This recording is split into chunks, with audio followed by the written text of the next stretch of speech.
A few friends have requested narration, so I'll do my best to explain how I've been translating and transitioning the Bob Ross wet on wet technique to a not so wet on wet drawing application, Procreate. Bob typically starts his paintings with either a thin coat of liquid white or liquid clear.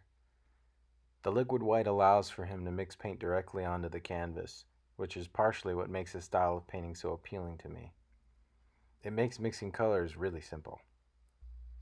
The way I've tried to emulate those initial background base color strokes is by laying down color with a medium-sized airbrush. The opacity is at 100 for all background colors. Brush size is completely up to you for this. Like Bob, I try to keep the dividing line between the center of the picture plane and the sky pretty distinct. He usually keeps the midsection really bright and the top of his compositions on the darker side. I'm not sure if he ever says why, but I imagine it's so that his mountains pop a bit more. Everything below the midsection will either be water or land, so it's at this stage where I'm choosing color based on what I'd like to see reflecting in the water or in the ground areas. 9 times out of 10, Bob's usually aiming for that still water effect, which is super calming in and of itself. When I've got my base colors laid in, that's when I switch over to the smudge tool. I've been applying an airbrush effect to the smudge tool and lowering the strength into the single-digit percentiles, and then coming over top of my colors to blend them all together. The smudge tool allows for me to achieve a seamless transition from color to color, where you can't really tell where one color starts and the other ends, as Bob says. If you'd like to add clouds, again, you can use whatever brush you'd like so long as you have the intention to blend them out from the bottom up. This is something I've seen Bob do whenever he paints clouds. He makes his cloud shapes. Sometimes he'll add a dark, and then he'll fluff them up with a dry brush starting at the base, and then leaving the brighter sections of them nearly untouched towards the top. Then to finish it off, he'll take another dry brush and cut across. 3 hairs and some air, as Bob says. In Procreate, it's as easy as making cloud shapes with any brush you'd like, and then switching back to the smudge tool to blend them out at the bottom. You may need to experiment with the strength of the smudge tool to do this. Once you feel good about one cloud, you can paint as many as you'd like. It's at this point that I start building mountains. Any brush will do at 100% opacity for your mountains. I've used everything from the Nico roll, flat brush, willow charcoal, and charcoal blocks to block in my mountains. It really doesn't matter when you're laying in your base color for the mountains, so long as your marks are all going in the same direction. Like Bob, I start with a silhouette of my mountain. I clean up the edges a bit and then switch back over to the smudge tool with the airbrush setting. Same set of tools I use to blend out the sky.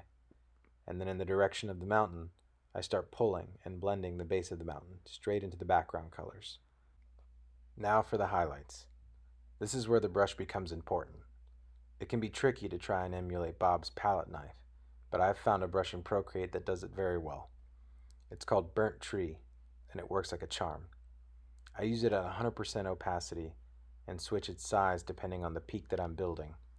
From there, I pursue what Bob and his son Steve refer to as the shadow color. It's really just reflected light when you think about it. Same burnt tree brush for the shadow color. One of the things I'm thinking about here is preserving those super dark darks from the base color. You don't want to kill all that dark, as Bob says. I may come back at some point and continue tinkering with the tiny details of my mountains. Next step is switching back to the smudge tool. Same tool we used to blend the sky and the base. But make sure it's set to the airbrush. At this time I'll go ahead and blend the base all over again. This time we'll allow the highlights in on the fun. What this does is really cool. It helps to create the illusion of mist, as Bob says. It makes your mountains feel huge and far away. And once you've got your mountains down, you can paint however many you'd like.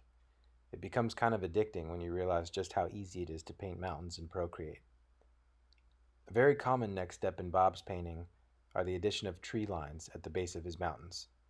Chances are, if Bob's got some big old mountains, a tree line is not far off. Emulating this was tricky for me to figure out. I ended up using 2 brushes that can be found under the touch-ups category in Procreate, called short hair and fine hair. I usually borrow some mountain darks and then begin pulling up to create that distant evergreen look. Sometimes I'll work back into them and define some of them a bit more than others. But these two brushes overall, they get the job done. It starts to get really fun after you lay in that first tree line. You can add as many as you'd like and maybe even suggest a few tree lines at the base of the mountains. But when you're satisfied, you can then start creating reflections at the base of your tree line. Simply select your smudge tool, adjust the strength as needed, and pull down the color and let it mix with your background color as it streaks to the picture plane. It's so cool to see instant reflections like that.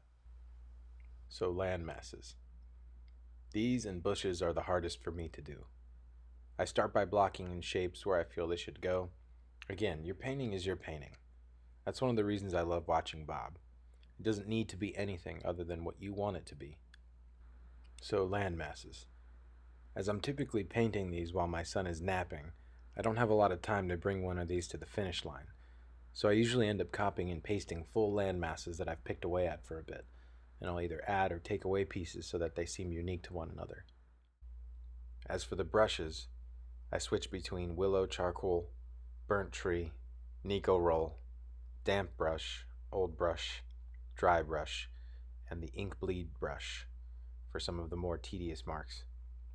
In the last two I've been sort of capping off land masses with a spray paint brush called Flicks. It helps to create a bit of a calamity in the grassy portions of my land masses. Typically, when the land masses are completed, I'll navigate to the layer that has my dark base color of each landmass, and like with the mountains and the distant tree lines, I just pull down with the smudge tool to create instant reflections. This really helps with the illusion that these land masses exist in this world. After the reflections have been made, it feels great to stick in a waterline. Bob does this with his knife, but I do it with a super thin ink bleed brush. So, evergreens. I'm still trying to get these looking right. Bob's are so fluffy and mine tend to be jagged and pointy. I've used a variety of brushes for evergreens, some of which include the ink bleed from the inking category in Procreate, carbon stick, and willow charcoal brushes. The evergreens in Bob's paintings are usually pretty dark, so I borrow the darkest darks from the mountains to create the base color of my evergreens. I do them from the top to the bottom like Bob, except his method of using the fan brush here is much quicker and more efficient. I'm still trying to figure out how to speed up my evergreen building. I usually copy and paste them and try to add character to the copied and pasted trees so they don't appear too similar and too repetitive. Each one should feel unique to the other, and you can achieve this by erasing bits of the copied and pasted trees. Each tree gets some highlights all the way down to its base, slightly darker and more faded toward the base, and slightly lighter toward the top and midsection of the tree. I apply the marks in a somewhat random fashion with a loose formula of dark then light, dark then light, dark then light. And my lighting should be consistent with the lighting of the mountains. From there, I ornament the base of my trees with whatever I think might be surrounding them: flowers, bushes, sticks, twigs, etc. I usually use an ink bleed brush for the sticks and twigs, along with the burnt tree brush for my birch trees. It's the same brush I use for the mountains. From there, it's just refinement and tinkering, really. I inevitably go back into it later in the evening and touch up bits and pieces here and there and here, as Bob says. Bob always says that you can do whatever you want in your paintings, so I've really enjoyed creating tiny silhouettes of people and animals in my scenes to help enhance the picture and give the audience a point of reference. Bob Ross is just a super guy. He was so positive to the point where I just couldn't help but try and make my own landscapes in Procreate. An immense thanks to Bob Ross for calming my nerves in the midst of this global pandemic. I highly recommend watching his Joy of Painting series if you haven't already. They're super calming, and he really makes you feel like you're more than capable of doing what he's doing. So to all my friends asking me to do this narration, I wish you happy painting, and God bless, my friends.